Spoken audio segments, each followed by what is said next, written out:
Hello, my name is Nate. Welcome to my Fluid Art channel. I am very excited today because I am doing my giveaway piece for the PourCon Live conference, which is happening August 6 to 9 in Las Vegas, Nevada. I am helping Fluid Art Co. launch a brand new product at this event, and I'm teaching a class on it called the Radial Groove Pour.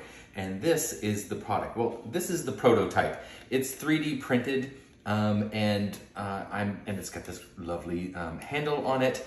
It makes it very easy. These really deep groove channels here, and I'm told that the final product will not be 3D printed, so it will be a little bit easier to clean.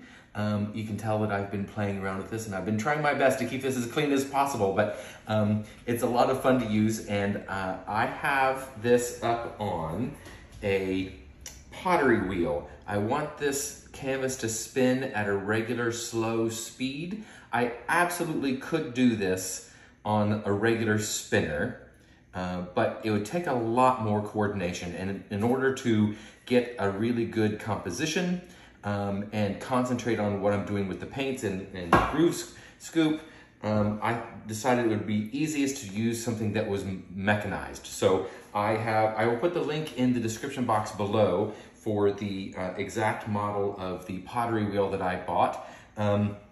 You can see that this shocking pink color that I have pre-painted my canvas is Amsterdam's Permanent Red Violet Light. So it's a very, I think it looks like cotton candy or Hubba Bubba bubble gum or something like that. I thought this particular piece deserved to be bold in color. And because this is Fluid Art Co.'s product, I've included a couple of this little piggy pigments in my colors today. So this is Violet Rain. It's a really dark metallic purple color that I love. And also this really shocking blue color, which is called Taffy. I think it matches the boldness here. I also have Amsterdam Titanium White, and I have Deco Art 24 Karat Gold, and I have a custom mix. This is gonna sound like a really weird mix, but this is a mix of Amsterdam Phthalo Green, Arteza Bordeaux Red, and Amsterdam Greenish Blue. And it actually made a kind of it reminded me of Payne's Gray. It's a really dark blue-black, has a little bit of a violet undertone to it. I think it's gonna be really cool in this pour, in this color. And I'll use this gold, hopefully you can see from there, that the consistency of my paint is super, super thin. This is pearl pour thin. It leaves absolutely no trace whatsoever. It melds completely back into the paint as soon as it hits the surface. It leaves no trace at all. And it is very much, I feel almost no resistance while I'm stirring it. It feels like water. So very super, super thin. So in order to load our groove scoop, I'm gonna do it like this so I can see it a little better. I like to prop this up on something just so, because these paints are so very fluid, I'm gonna fill them up from the back, moving forwards, and I'm gonna try and make sure it doesn't go over the edge here and come out the front, but I still want enough paint that I can kind of move it around and get a really interesting composition. Or I might just choose to stay in one place and get concentric circles. We'll see how it goes. And so we're going to start, let's see here. If I do this from this direction, so whatever color I put here will be in the center. So I want in my center with this shocking pink, I think really high contrast. Let's go with white, actually. I think it'll be really pretty. So we're just going to, I find it easiest to use a squeeze bottle. I wish I had some Fluid Art Co. squeeze bottles. There we go. We don't want to completely fill the chamber. It's very fluid, so it will distribute quite evenly. And we don't have to fill every chamber. We can leave some gaps also. So I'm actually going to gap one over, and I think I'm going to start in that next chamber. I'm going to go with the taffy. So let's go with this really bright blue. If you don't have squeeze bottles, you can still easily fill these chambers. One of the tricks that you could do is to take a stir stick, like a popsicle stick. Let me grab one, I'll show you.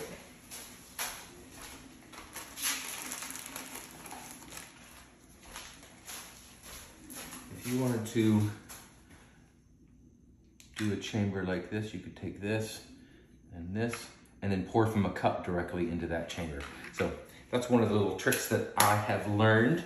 Actually, Billy from Fluid Art told me that. Okay, so I have white, I have taffy. I think right next to the taffy, let's put a little bit of the gold. What do you think of that? I don't need my stir stick anymore, let's get rid of that. I like these paper cups because I can pinch it and still get a really clean, even pour.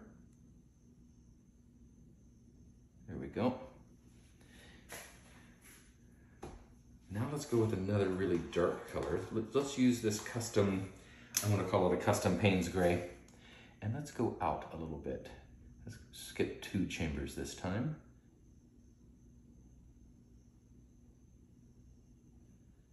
And you can see I'm not pouring all the way to the top. And I'm trying to make sure it doesn't flow over the back of that too. It's a good way to gauge how much paint I have in the chambers. So there's our Payne's Gray. We've got our gold, our taffy, and our white. So that just leaves the Purple Rain. So where do we want to put the Purple Rain? It's a dark color. Some gold flakes on my thing there. Let's see here. Let's skip 1 and go to this one.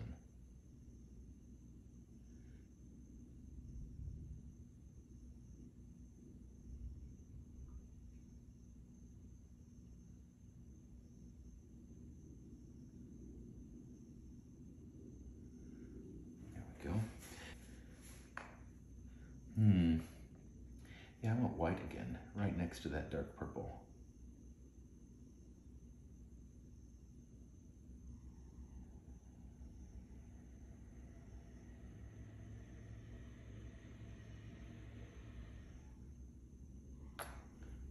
Maybe a little more. Okay. And then we can skip 1 again.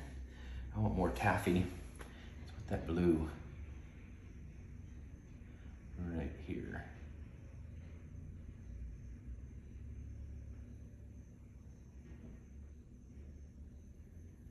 The chambers that are going to be on the outer side, I can put a little more paint on it because I have further to travel. But what I like about this is the lines closer to the center are solid lines, and the further out you come, sometimes there's little breaks and little splatters that are really cool that I love. This is such a fun technique. I love it. Okay, let me pull this in so I can see the colors again a little better. Oh, you know what I don't have is gold. I need another gold.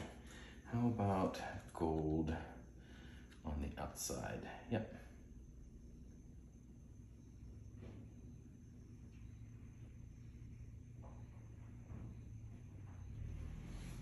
Go.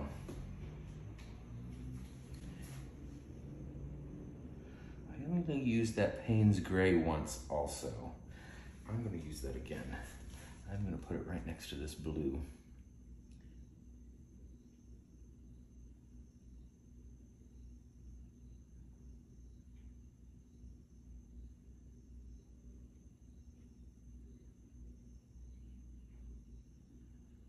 Nice. Oops.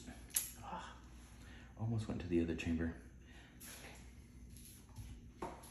For now, I haven't played around with putting multiple colors in the chambers. I've only been doing it 1 color per chamber. I think you absolutely could, but for now, I want to just understand how the colors move. And the more I play around with this, the more I'll try different things. Okay, so I've got white, taffy, gold, Payne's Gray, Violet Rain, white, Payne's Gray, blue, and gold. So have I used every color twice? No, I didn't use Violet Rain twice. but that's okay. I like the gaps that I've got there. That's good. So we're gonna take this off to the side, prop it up, move our stuff out of the way, and then we will get started.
So here we have our wet result. Isn't this freaking cool? It's gorgeous. I love this technique. It's so much fun. There are so many possibilities.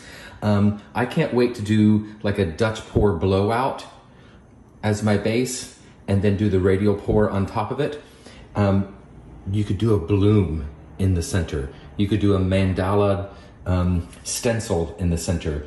There's so many different things you can do with this. I'm really super excited about this. This is just the basics at the moment, but let me take you in. I love the little splatters. I do that on purpose because it gives some kind of focal point in the center, and I love the randomness of the puddle here in the center too. That gold, oh my God, so cool. With that taffy mixed in with it. That black, what's looking black right there is that Payne's gray that I mixed up. I'm hoping that dries a little more blue than it's showing right there. That dark kind of grayish color there is the Violet Rain that will dry dark purple. But look at that taffy and how vibrant that is. I love these splatters and drips. I'm super happy with this background color. Oh my God, that is a shocking pink. Oh, I love these colors, wow. I hope you like this too. So I will give this a coat of resin, and if you register and come to PourCon Live in Las Vegas, August 6th to the 9th, you could win this piece. I'm a bit of a rebel. All of the others, we were told to do it on a 20 by 20, but I live in Costa Rica and we only have one art supply store, and they've been out of 20 by 20s for 2 months. So I did mine in a 24 by 24, so you get a little slightly larger canvas than everybody else's. Just a little bonus for you. But please come take this class from me. I would love to teach you about this and get you excited about it too. And give me a thumbs up if you liked this video, subscribe if you'd like to see more, and come back and see me sometime.